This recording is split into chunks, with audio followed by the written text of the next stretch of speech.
Introduction and arrival. There are places on Earth where human ambition once burned brightly, only to be extinguished by forces beyond control, not in catastrophe, but in quiet surrender. Pyramiden is one of those places.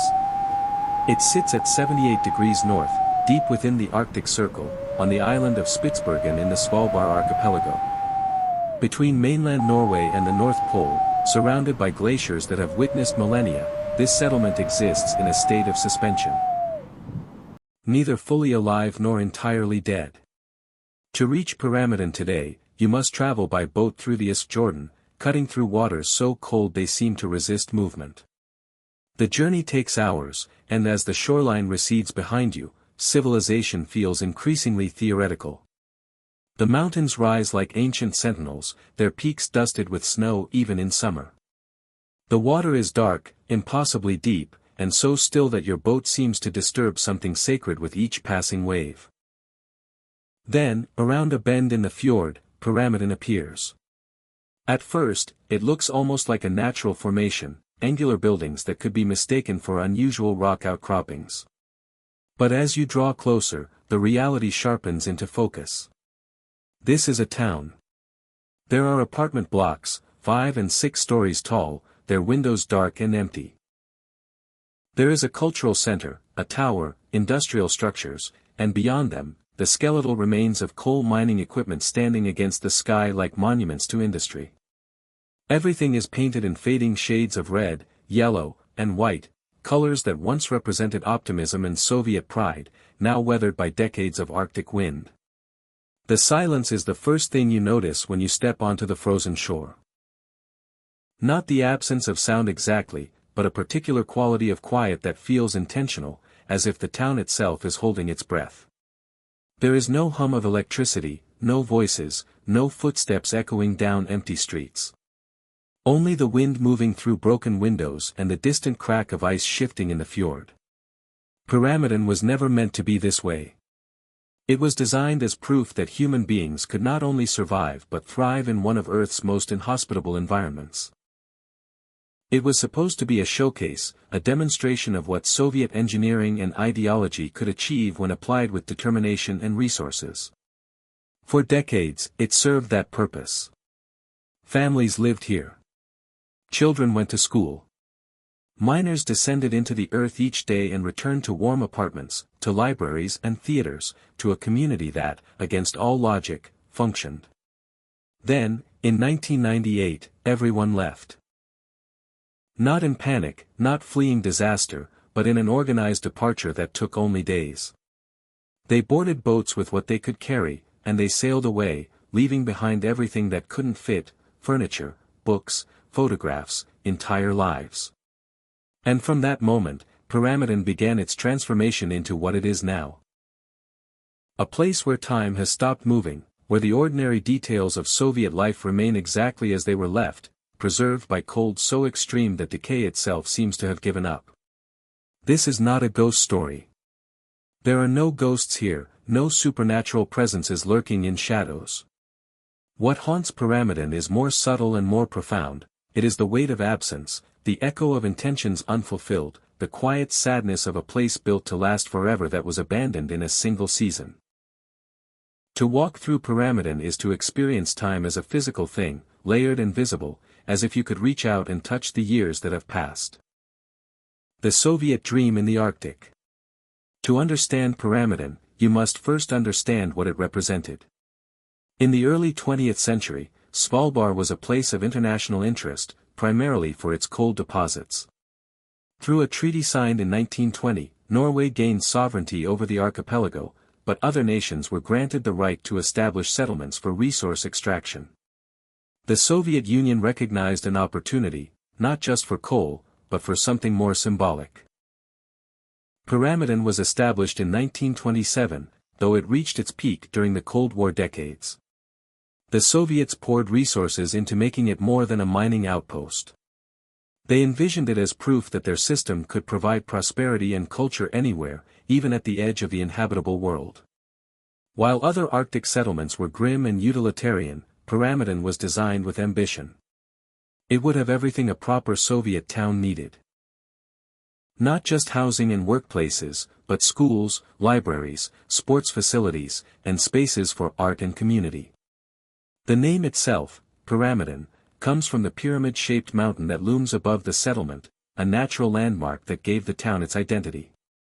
At its height in the 1980s, approximately 1,000 people lived here, miners, engineers, teachers, doctors, administrators, and their families. They came from across the Soviet Union, primarily from Ukraine and Russia, drawn by higher wages, a sense of adventure, and the promise that they were participating in something historically important. The town was arranged with Soviet rationality. The apartment buildings were standardized designs, but efforts were made to make them comfortable. Each apartment had central heating, essential in a place where winter temperatures regularly dropped to -30 degrees Celsius. The interiors were decorated with care, wallpaper in cheerful patterns, curtains, wooden furniture, and personal touches that made these northern rooms feel like homes. But Pyramiden's true pride was its public spaces. The cultural center, called the House of Culture, stood at the heart of the settlement. It was the largest building, housing a theater, a library with thousands of books, a music room with instruments, and spaces for exhibitions and gatherings. The theater could seat 300 people and featured a proper stage with curtains and lighting. Performances were regular, plays, concerts, film screenings, and lectures. Culture was not a luxury here, it was considered essential, a way of maintaining humanity in a place that could easily strip it away. There was a gymnasium with basketball courts and equipment for various sports. There was a heated swimming pool, an almost absurd luxury at 78 degrees north. There was a school where children learned the standard Soviet curriculum, their artwork decorating the hallways. There was a hospital, a post office, a canteen serving hot meals, and even a greenhouse where vegetables were grown under artificial light during the months of polar night. The message was clear: Soviet civilization could flourish anywhere. Pyramiden was propaganda, yes, but it was also a genuine community where real people built real lives. They celebrated birthdays and anniversaries, fell in love, raised children, argued about politics and art, and participated in the ordinary dramas of human existence. The Arctic isolation meant the community was tight-knit, interdependent in ways that urban populations rarely experience. For those who lived there, Pyramiden was a paradox. It was undeniably harsh, the cold was relentless, the darkness of polar winter psychologically challenging, the isolation profound. Yet within the settlement's boundaries, there was warmth, routine, purpose, and connection. Many former residents speak of it with complicated nostalgia, remembering both the hardships and a quality of community that they never quite found again. Life in the settlement. Imagine waking in Pyramiden on a winter morning in 1985. Outside your apartment window, the world is dark, not the darkness of night, but the deep polar darkness that lasts for months, broken only by moonlight reflected off snow and the occasional shimmer of northern lights. Inside, your apartment is warm, almost too warm, heated by the central system powered by the coal your neighbors mine from the mountain. You dress for the day ahead. If you're a miner, that means preparing for a shift underground, descending into the earth through tunnels that extend beneath the permafrost, extracting coal in conditions that demand both physical strength and careful attention to safety. If you're a teacher, you prepare lessons for students who range from young children to teenagers, all of them facing the unique challenge of growing up in such an unusual place. If you work in administration or support services, your day will be spent maintaining the complex systems that keep 1,000 people alive and functioning in the Arctic. Breakfast might be in your apartment or in the canteen, a large dining hall where meals were served at designated times. The food was substantial, lots of bread, preserved meats, root vegetables that traveled up from the Soviet mainland, and treats that arrived on supply ships. Coffee and tea were constants, their warmth as much psychological comfort as physical necessity. The library was one of Pyramiden's treasures. It held books in Russian and Ukrainian, covering everything from technical manuals to classical literature, from political theory to adventure novels. In a place where entertainment options were limited, reading became a primary pastime. The library's shelves tell stories of what people chose during those long dark months. Poetry, romance, science fiction, history. Books were borrowed, read, discussed, and returned to be borrowed again.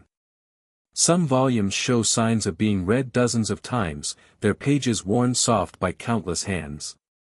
The school occupied several rooms in one of the buildings, decorated with the bright educational posters typical of Soviet pedagogy. Children learned mathematics, language, science, and history. Their artwork covered the walls. Drawings of the settlement, of polar bears and seals, of the midnight sun and the northern lights, of families and ships and the distant memory of mainland warmth. Teaching in Pyramiden must have required special dedication.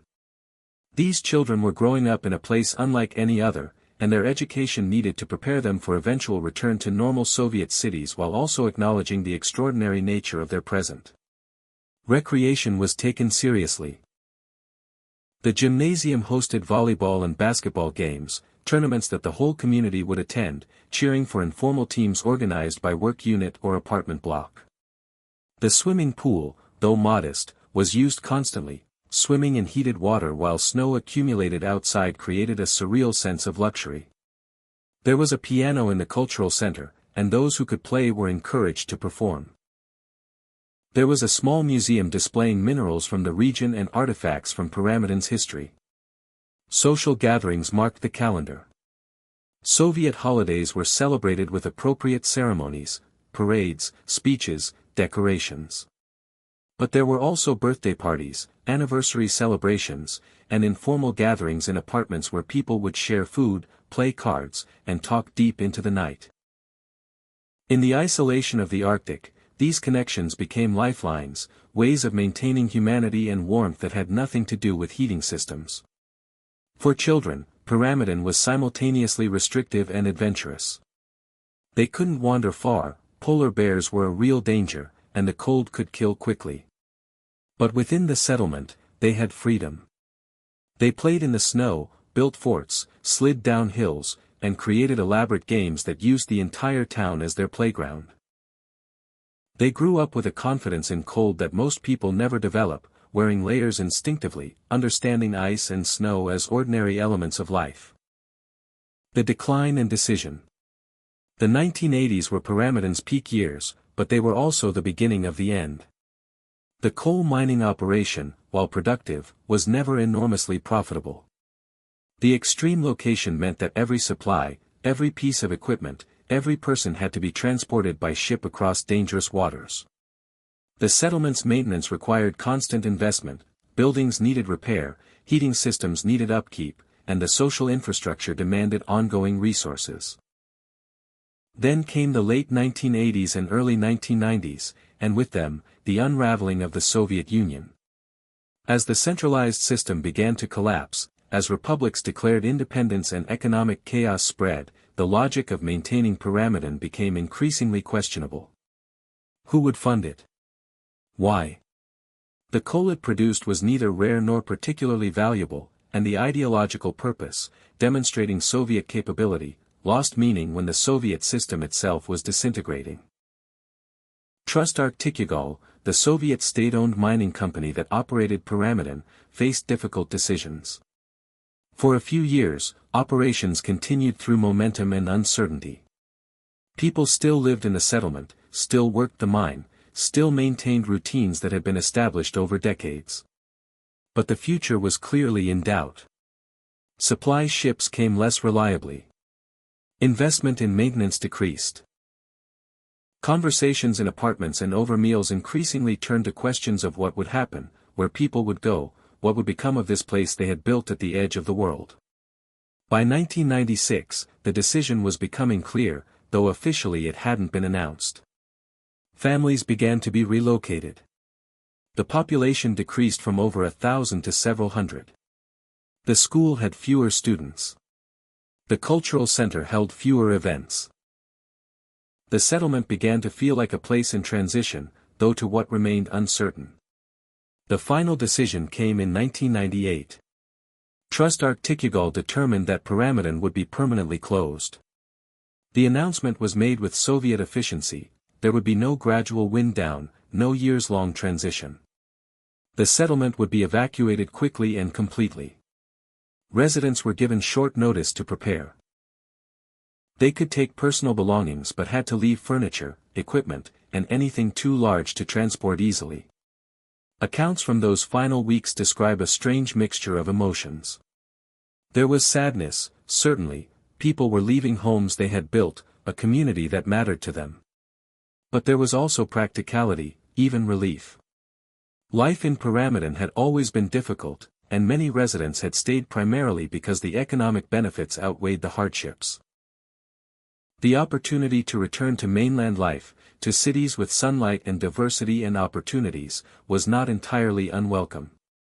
The evacuation was orderly.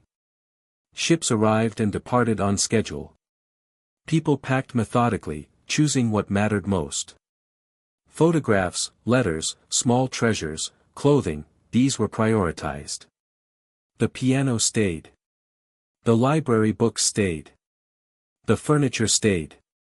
The industrial equipment stayed. In the end, almost everything stayed except the people themselves. The last days and departure. In the final days of March 1998, Pyramiden emptied. The last residents moved through the settlement with the peculiar attention that comes with knowing you are seeing something for the final time. They walked past the cultural center where they had watched films and performances. They passed the gymnasium where they had played basketball.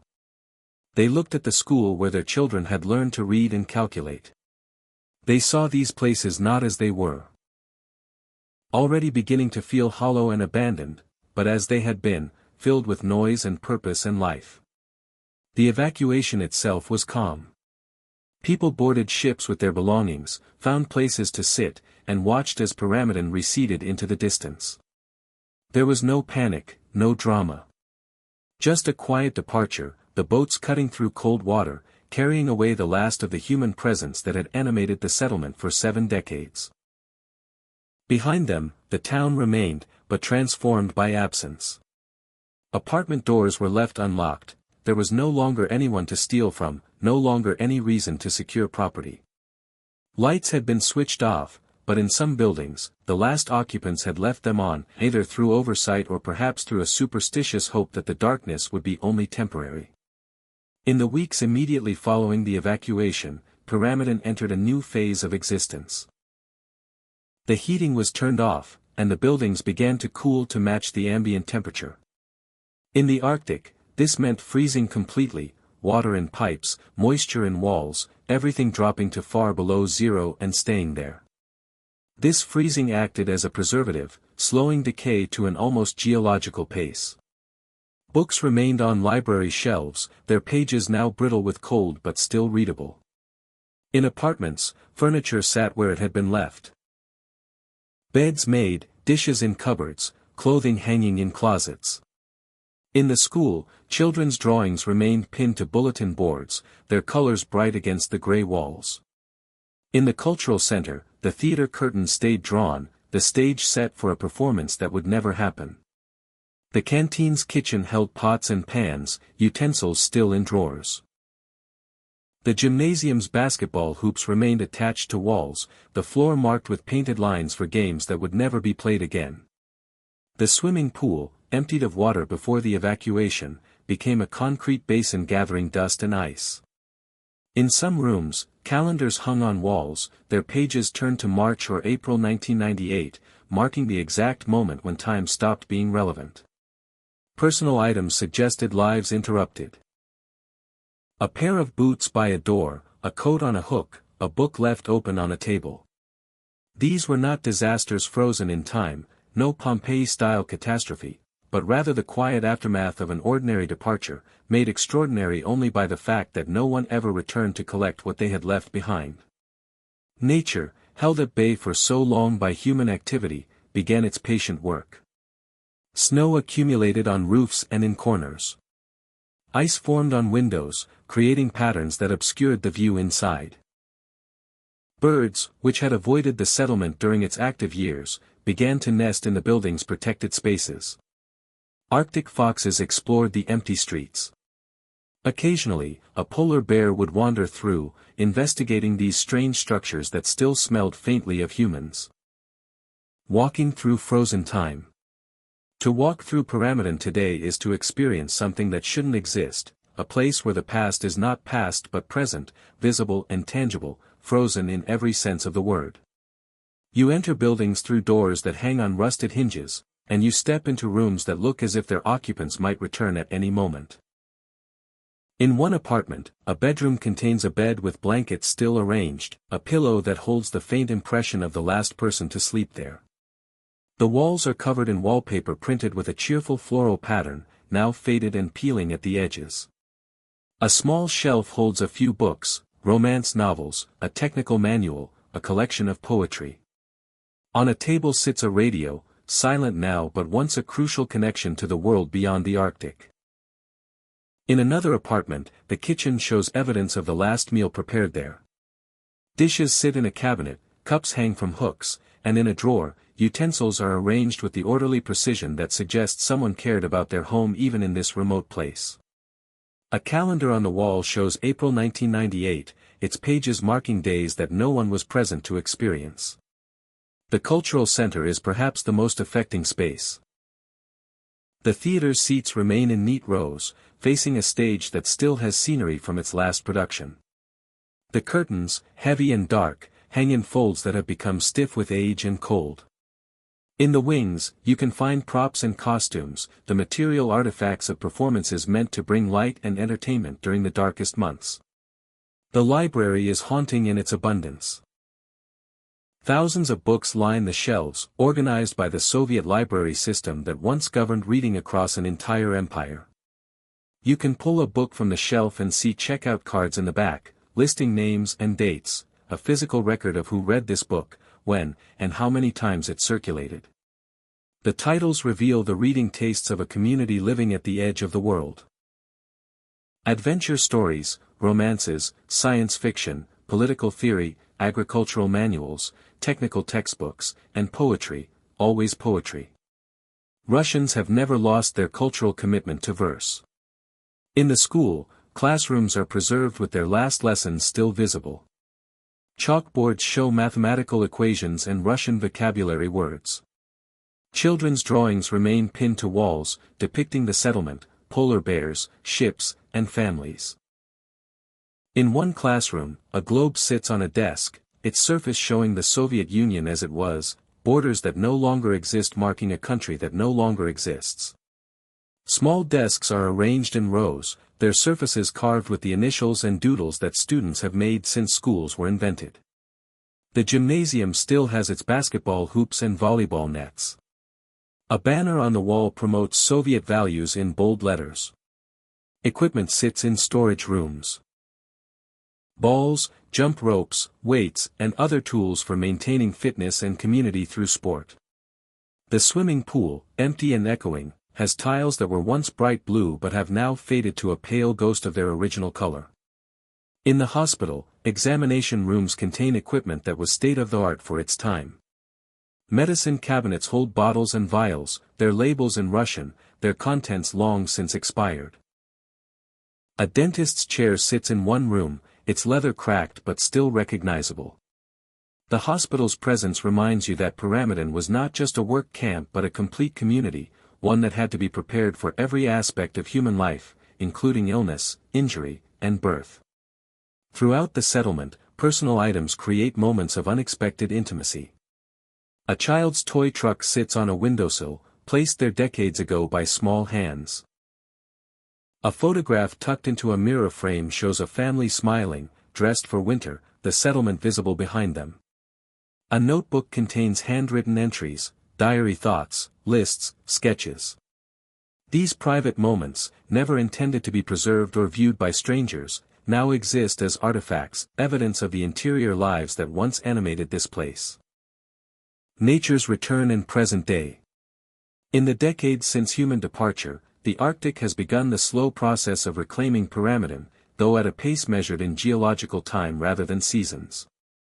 The extreme cold acts as a preservative, slowing decay and change to an almost imperceptible rate. Wood doesn't rot the way it would in temperate climates. Metal corrodes, but slowly.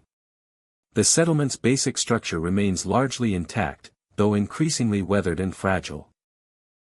Wildlife has returned with confidence. Arctic seabirds nest in the building's protected nooks and crevices, their calls echoing through empty hallways. Arctic foxes hunt along the streets, their white coats perfect camouflage against the snow. Seals occasionally haul out on the shore near the settlement, basking in the brief summer sun. Most dramatically, polar bears have been sighted wandering through Pyramiden, exploring buildings and streets with the casual authority of apex predators who know they have no rivals. The presence of polar bears means that modern visitors must be accompanied by armed guides, a reminder that while Pyramiden is abandoned by humans, it remains part of a natural world that is very much alive and potentially dangerous. The irony is striking. A place built to demonstrate human mastery over the harshest environment has been returned to the animals who always belonged there. Yet Pyramiden has not been entirely left to nature and decay. In a curious twist, it has become a peculiar kind of tourist destination. Trust Arcticugol, the Russian company that once operated the settlement, maintains minimal infrastructure and brings small groups of visitors during the brief summer months. A few staff members stay in one of the buildings, serving as guides and caretakers. The settlement is marketed as a ghost town experience, a chance to see Soviet history preserved in ice. These visits are strange affairs. Tourists arrive by boat, walk through the empty streets, enter selected buildings, and photograph the artifacts of abandonment. They stand in the cultural center and imagine performances. They look at children's drawings and wonder what became of those young artists. They browse the library and choose books to photograph, holding them up as evidence of having been to this improbable place. Then they return to their boats and sail away, back to heated hotels and normal life. This tourism has created a preservation of sorts, though not without controversy. Some see it as keeping Pyramiden's memory alive, ensuring the settlement story is not entirely forgotten. Others view it as commodifying abandonment, turning a genuine historical site into a destination for people seeking Instagram-worthy content. The debate is real, but in the Arctic cold, it proceeds slowly, much like everything else in Pyramiden.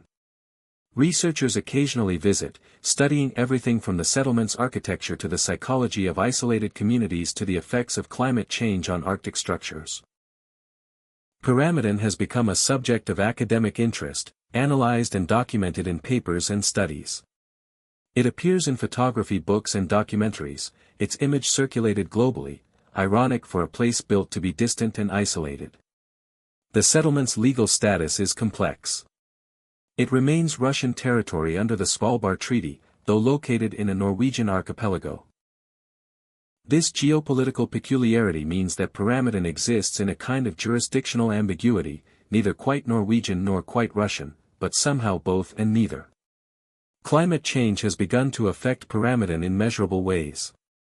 The permafrost that underlies the settlement is slowly warming, which threatens the structural integrity of buildings built on ground that was assumed to remain permanently frozen.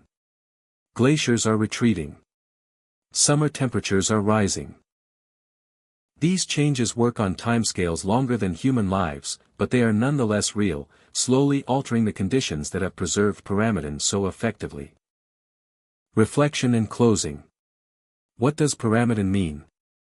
The question has no single answer, but rather layers of possible interpretation, each one valid, each one incomplete. At its most literal, Pyramiden represents the material limits of ideology. The Soviet Union built it to demonstrate that their system could create prosperity and culture anywhere, that human beings organized according to Marxist-Leninist principles could overcome any obstacle. For decades, that claim seemed validated. Pyramiden worked. People lived there, raised families, created community, and produced coal. But in the end, economic reality proved stronger than ideological will. The settlement was abandoned not because of failure in the dramatic sense, but because the cost of maintaining it exceeded any conceivable benefit. Ideology could build Pyramiden, but it could not make it sustainable. Yet to see Pyramiden purely as a symbol of failure is to miss something essential. The people who lived there did not fail. They created real lives, real relationships, real moments of joy and meaning in one of Earth's most challenging environments. The teachers who taught children, the miners who worked underground, the librarians who maintained the book collection, the cooks who prepared meals, these people succeeded at what they set out to do. They built community where none existed before. That the community was ultimately temporary does not erase its reality or its value. Pyramiden also represents a particular moment in history, the late Cold War era when the Soviet Union was still confident, still building, still attempting to prove its superiority through achievement. Walking through the settlement, you see the aesthetic and ideological markers of that moment. The propaganda posters, the standardized architecture, the emphasis on collective spaces and communal activity, the assumption that culture and physical comfort could be engineered and provided by a rational state. These assumptions now seem quaint or troubling, depending on your perspective, but they were genuine beliefs held by real people who worked to implement them. There is also something universal in Pyramiden's story, something that transcends its specific Soviet context. It is a place built with permanence in mind that proved impermanent. It reminds us that all human construction is temporary, all settlements are provisional, all claims to lasting presence are ultimately wishful thinking. We build and we inhabit and we imagine our creations will endure, but everything eventually yields to larger forces, economic, political, environmental. Pyramiden's abandonment was orderly and peaceful, but it was abandonment nonetheless. The fascination that Pyramiden exerts on those who learn about it speaks to something deep in human psychology. We are drawn to abandoned places, to ruins and remnants, to evidence of lives that once were but no longer are. Perhaps it's because these places make time visible, showing us with uncomfortable clarity how quickly presence becomes absence, how readily the animated becomes the still. Pyramiden does this with particular power because it was abandoned so recently and preserved so completely. The gap between then and now is narrow enough to feel personal, as if you could almost reach across it and touch the hands that last held these books, last slept in these beds, last walked these halls. On a winter night, when the polar darkness is complete and the northern lights dance overhead, Pyramiden sits in perfect silence. Snow covers the roofs and streets, erasing the boundaries between human construction and natural landscape. The buildings, which once glowed with light and warmth, are now just shapes in the darkness, their windows empty, their rooms still, their stories suspended. If you could stand in the center of the settlement at that moment, though you would need Arctic gear and a guide with a rifle in case of polar bears, you would experience a silence that is almost overwhelming. No engines, no voices, no music, no sounds of human activity. Just wind and ice and the occasional crack of cold. And in that silence, you might feel the weight of all the lives that were lived here, all the hopes and routines and small dramas that once filled these buildings with meaning. Pyramiden endures, not despite its abandonment but somehow because of it. If people still lived here, it would be just another small Arctic town, interesting perhaps but not haunting. Its power comes from its emptiness, from the fact that it preserves a moment that ended and will never return. It is a place where you can walk through history as if it were a museum, where the exhibits are real homes and real books and real artifacts of ordinary life, frozen at the moment of departure. The settlement may not last forever. Climate change threatens its structural integrity. Time works on everything, even in the Arctic cold. Someday, perhaps centuries from now, Pyramiden may finally collapse into genuine ruin, its buildings falling, its artifacts scattered, its stories lost except in archives and photographs. But for now, it remains, a Soviet town at the end of the world, a place where ambition met its limits, where community flourished briefly and then vanished, where time itself seems to have stopped moving, waiting in the cold and silence for something that will never come. In the end, Pyramiden is neither triumph nor tragedy. It is simply what it is, a place where people lived, where they tried to build something lasting, and where they ultimately departed, leaving behind the traces of their presence for the ice and the wind to preserve. It is a quiet story, and perhaps all the more powerful for its quietness. A reminder that not everything ends with catastrophe, that sometimes the most poignant endings are the ones that arrive softly, like snow falling on an empty street, covering everything in silence.